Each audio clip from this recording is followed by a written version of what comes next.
Oh, yeah. All right, I think we're live.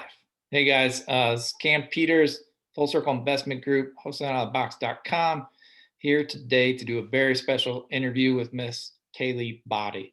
Kaili has been part of our team now for quite a few months now. Started out wholesaling out of the box and is now part of the Full Circle Investment Group team. Today we're here to talk about one of the best things. You get to talk to somebody about their first deal, what that looked like, how they got there, lessons learned, that sort of thing. So that's what we're here to talk to Kaili about. So first, Kaili, welcome. It's good to see you as always. And I wanted to start by hopefully you telling us a little bit about yourself and a little bit about your background, and then we'll get into some deal specific questions. Well, okay, about me, I've been in and out of real estate since 2004, but have been full time with it for the last 2 years. Tried learning wholesaling, the normal way that people make a mistake to do, like YouTube and looking at so many different gurus and so forth, and wasting money here, wasting money there. Just never got to like how to. Still felt like I was missing something to, hit the start button and actually make things happen. Yep. And then I found wholesaling out of the box, and I started going to the meetings and property walkthroughs, and I felt very comfortable getting started. Well, you guys asked me to join the team. I've been with the team almost 5 months. Awesome. Yeah. Awesome. So can you expound? The first question I wanted to ask was kind of about how you got into wholesaling. Can you expound on that, maybe back to where you went wrong? Like, I know you said the YouTube videos, 2004, like what were some things that you tried that didn't work? And maybe what was the differences when you found our team and what did work? Yes. So, well, I tried so many different programs. Like, I won't say the programs, but over the years, I've wasted money buying this person's program, that person's program, and so forth. And they tell you like the basic steps of what to do. But it still didn't feel like it came all together to actually get started. So that was my problem, getting started. And last year when I attempted to, okay, let's go find getting started, and I'm paying for, prop stream, and I'm paying for this, I'm paying for all of these different things, and I was making calls. I guess it was just getting to talk to the people and what to say. So all of these programs, they tell you what to do. No one taught you what to say, or how to talk. Yep. So I think that was my hang up. Well, that I came to find out once I joined you guys, that was my hang up. Yep. Yeah, there's not a lot of talk out there about how to talk to sellers, how to talk to people. And we always say, if you can't talk, you're gonna have a really hard time, if not no time, in this business. Exactly. Yep.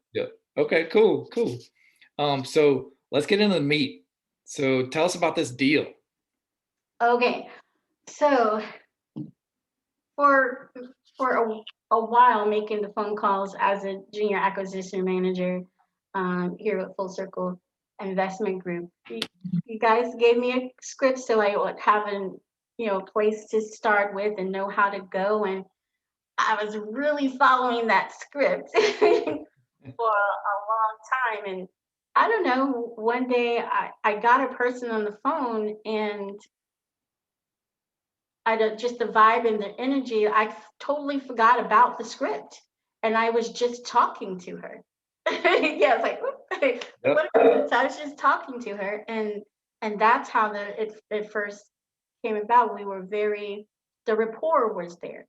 So I guess with the script, I wasn't able to build rapport. Being myself, I was able to build rapport, and she had actually had two properties she was looking to sell. One she really hadn't gotten any attention on, and it was the tear down um, house.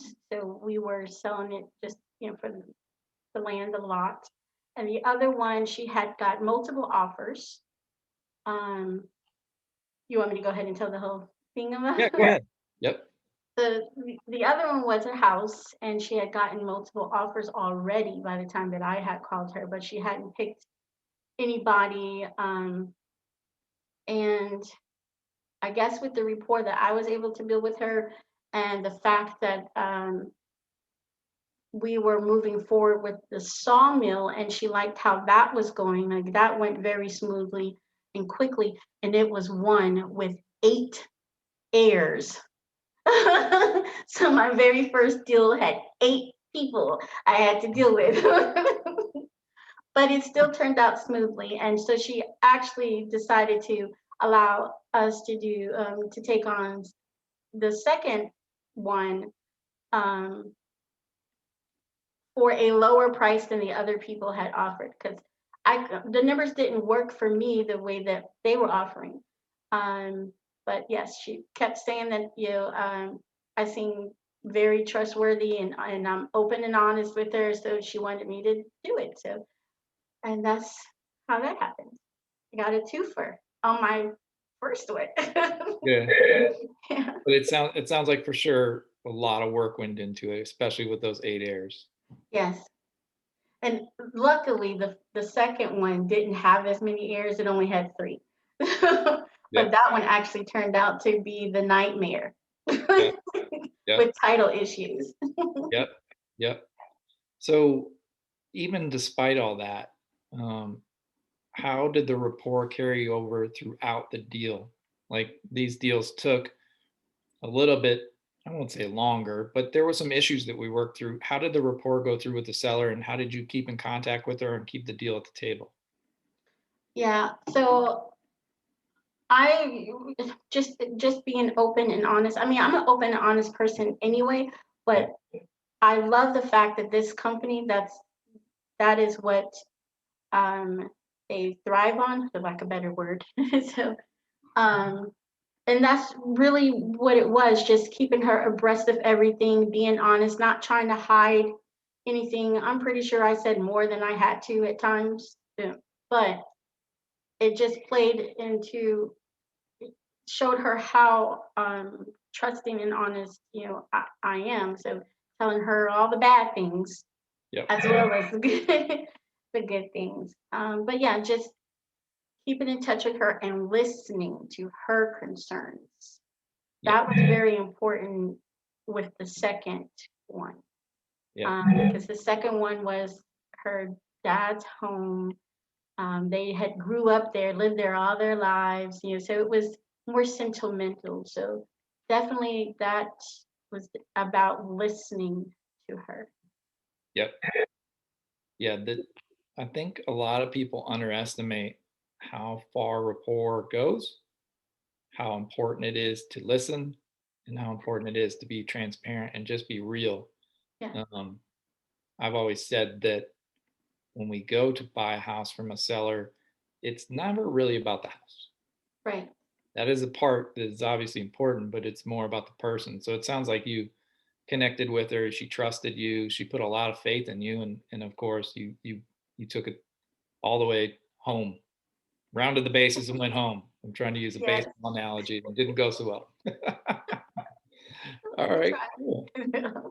So, how long did it take you to get the deal under contract from first time you spoke to her to, let's just go with the first one, right? Because I think we got the first one under contract first. Do you have a time frame there? Um, well, counting that there were 8 heirs to get signatures from, Yep. it was a few days. Yep. Like this wasn't a um let me think about it, and she took a while to think about it. She's Yep. like, for both of them, she's like, give me a night, and let me think on it. And the very next day, she was ready to go. So one phone call, and I think it was, if not the next day, then the second day, we were doing the contracts. So it, it was quick, in my opinion. Yeah, so not a long follow-up period. So maybe we should go back though too. And so when you started with us until you got that deal under contract, do you know Yeah. the time frame between the two? How Yeah. long were you making calls? How long were you grinding through the trenches before you got that deal? Um, it might give people the wrong idea on how long it really takes.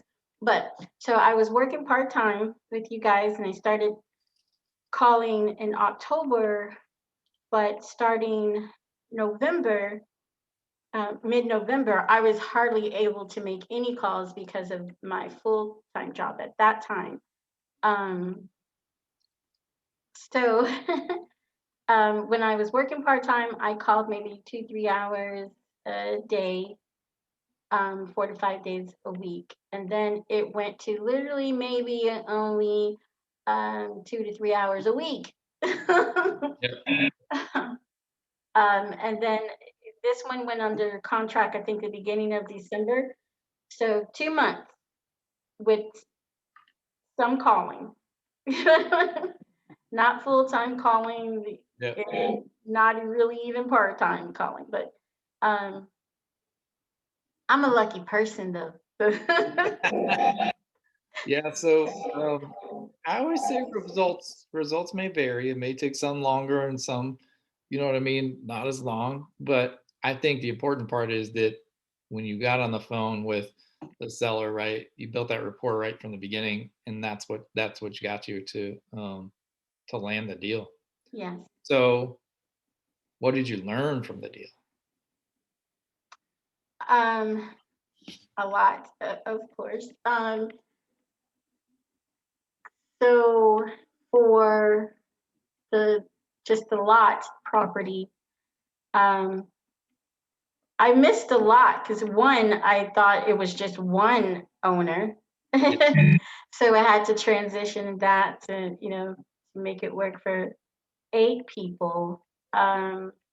There was not really any negotiating with that because what they wanted, um, we were able to offer. We were able to give them exactly what they wanted. So there really wasn't that much negotiation. And for me, that wasn't the bigger one. I wanted to make sure we were able to still, yeah, get the second one, which was the bigger one.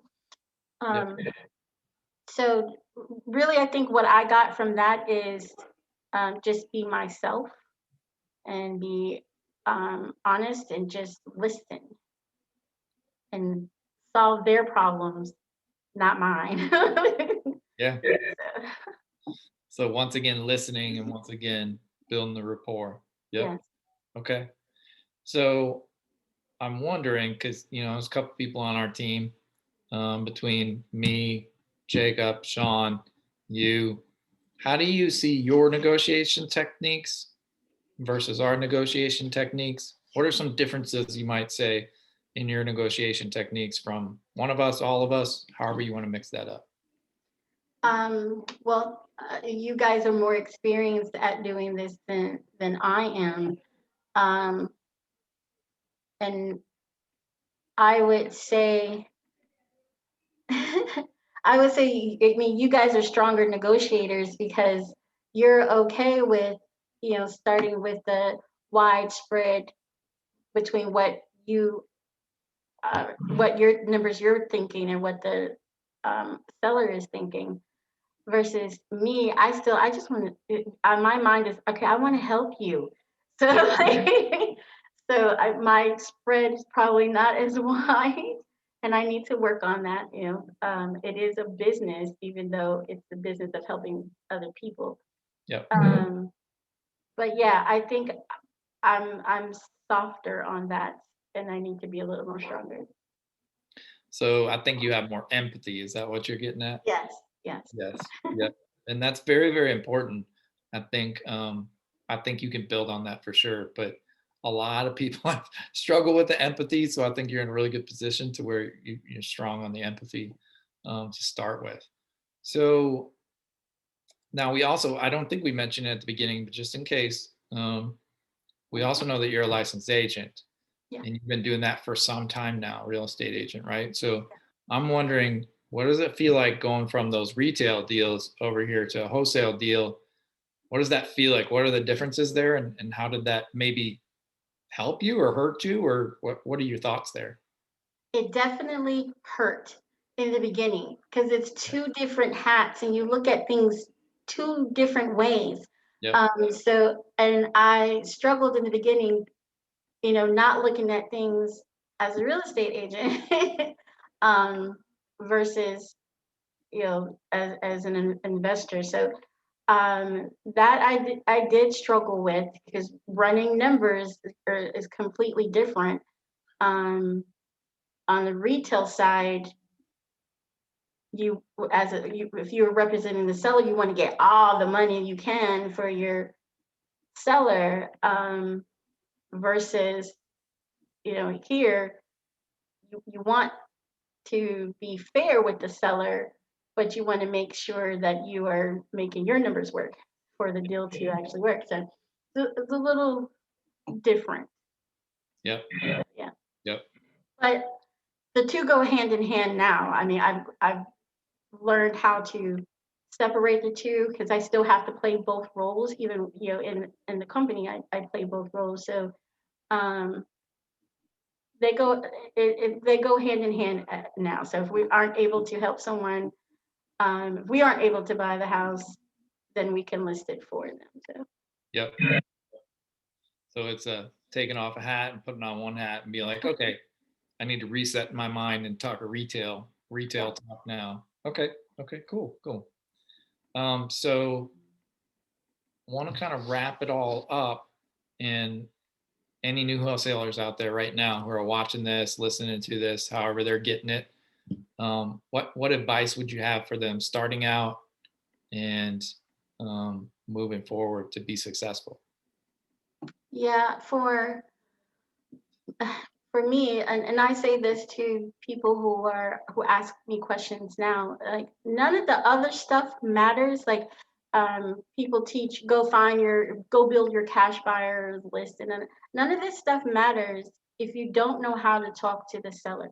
That was the biggest thing I got out of wholesaling out of the box, how to talk to them. So you can have all your motivated sellers lists that you want, but what are you going to do when you get them on the phone? Yep.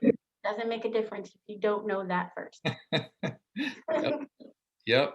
You can have it all lined up, have all these awesome systems and all this stuff, but if you just, hey, I just want to buy your house, and, Yeah. it ain't gonna work, right? No. You gotta be real with people. Yep. Um, awesome, awesome. So on the fly in my mind, I'm realizing we didn't even talk through the numbers of the deal. Oh yeah. We So didn't, because we I did. didn't make a note of that. I failed here. So I don't want to let everybody go without talking about the numbers of the deal, because that's what everybody, Sure. I mean, we shared the most important part, honestly, but everybody's going to want to know the numbers. So let's talk through the numbers on the deal real quick. Okay. So for the first one, if you're just talking about the wholesale fee on Yep. that. Okay. So the Well, we first one. can go let's go everything. The deal's closed. Let's talk about acquisition, assignment, all that. All right. So again, the first one, there was really no negotiation because that was an added bonus to what you really wanted. Yep. And it was really just for the land. So they wanted 50,000. So we bought it at that, and we assigned it to a buyer for 60,000. So that was a whole $10,000 wholesale fee on that. The house was an $18,000 wholesale fee. Thanks to Cam. He does our disposition. So the numbers worked, but after when the investors or the buyers went through, there was some additional work that wasn't accounted for. So the numbers were very close to only getting like 7,000 in a wholesale fee. Yep.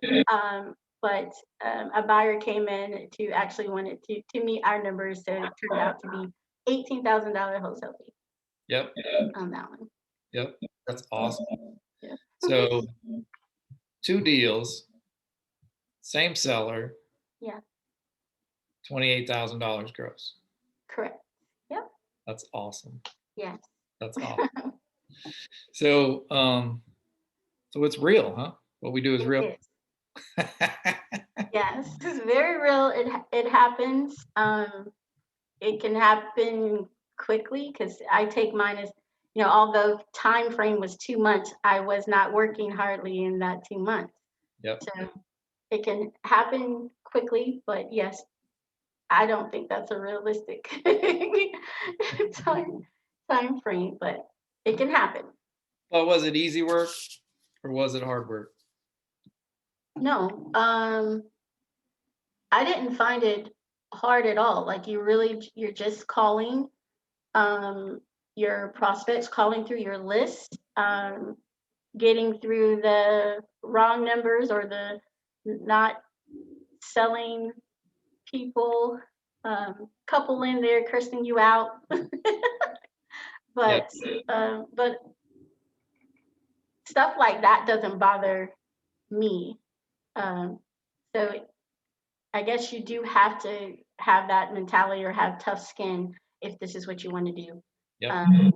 Not let the rejection bother you because you have to go through lots of no's before you get a yes. Yep. Yep. Awesome. Well, more good advice. So congratulations, Kaili. Thank you. Thanks so much for hopping on here. We hope you guys enjoyed this. We have many more to come from Kaili very soon. But wanted to capture this first one. The first one's always a big deal because I think a lot of times for people, that's when it clicks that it's real, right? It's not just talk, listen to a bunch of other people talk about it. Yeah. It's actually seeing it start to finish. So thanks for hopping on here, Kaili. Thanks for sharing your story. You guys can always reach out to Wholesaling on the Box here, www.wholesalingOnTheBox.com. We got a Facebook group, we got an Instagram page, and you can reach the whole team and Kaili through there. Thanks for hopping on, guys. Thank you. Bye.